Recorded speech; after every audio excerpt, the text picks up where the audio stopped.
Okay, we're here with Aya, and she is one of the interns with the Egyptian Human Rights Project. And Aya is being filmed in this way because she is Syrian and does not want to be identified either by her full name or visually because of what's happening in Syria. So Aya, you worked on Mona's interview, and Mona works at the Hisham Mubarak Law Center and was very active in the revolution. And how did that compare with your thoughts about Syria and its revolution? It reminds me about myself when I was during the revolution in the first month. I was there and my school was surrounded with bombs. I was just in and I don't really know what to do, and the situation was really scary. So I tried to help people through Facebook and to share the events and tell people to go for revolutions. It really gives me hope how young people could just make the change. They don't really want an educated people. It just needs that desire to make a change. Yeah, and so listening to the interviews about the Egyptian revolution, what are your thoughts about how that is unfolding as compared to Syria now? Could you make it more clear? Oh, sorry, yes. So the interviews that you worked on were from people who were in the revolution that succeeded, and Mubarak really did resign, and Syria has gone a different path. And I'm wondering, how does working on the interviews in Egypt make you think differently about Syria, or does it?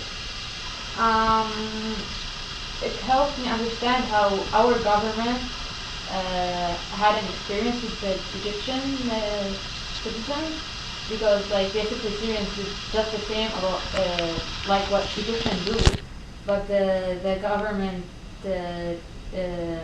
tried to take this as a benefit and understand how people collect through technology, through Facebook, Twitter, or everything else.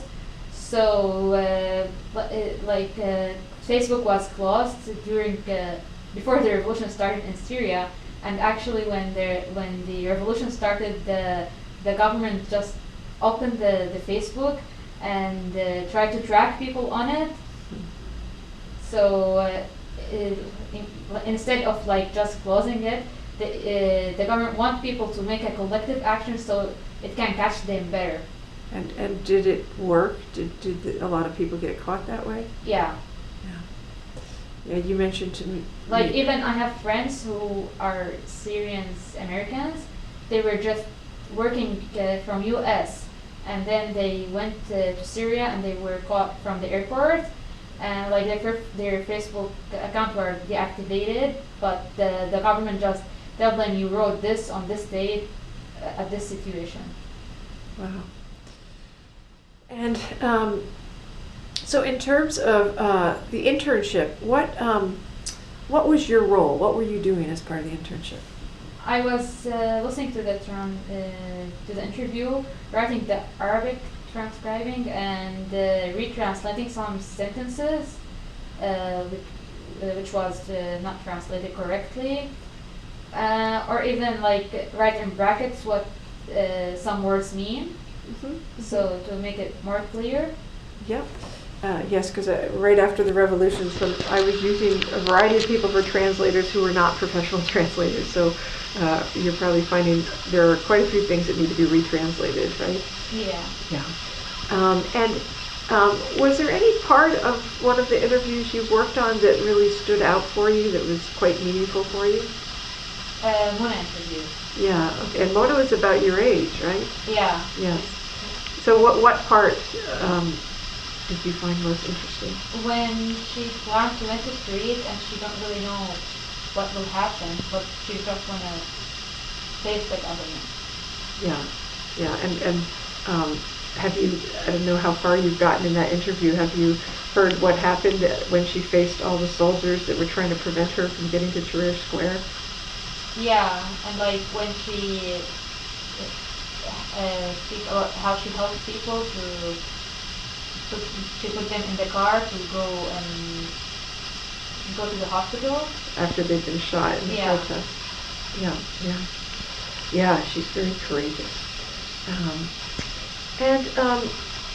So what do you think, how do you think this oral history project and this experience fits into what you might want to do with your life or your career?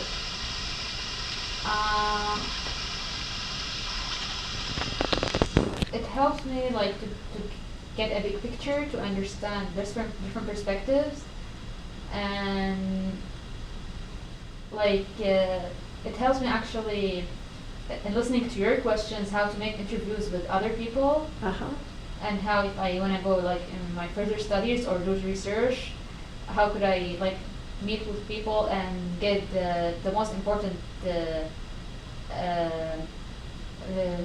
things that related to their life and helps in my research. And what are you studying, and where are you a student? I'm studying political science. This is my second year in Concordia University. Okay.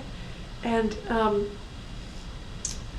has there been anything that's been surprising or particularly interesting for you for the whole overall internship? It's actually the whole internship.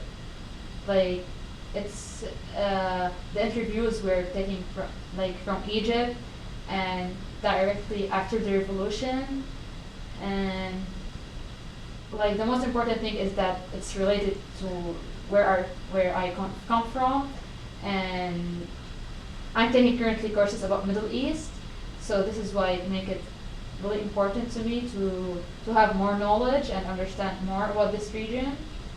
I think like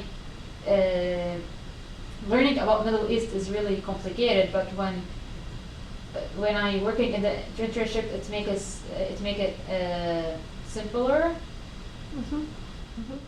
Yeah, and you can have a better understanding of real people just like you who were there. Yeah. Okay, is there anything else that you'd like to say? No, I really like this internship. I hope other students will work with it. Well, thank you. Your translation and Arabic transcription has been invaluable, so thank you very much. And I hope that things go better in Syria.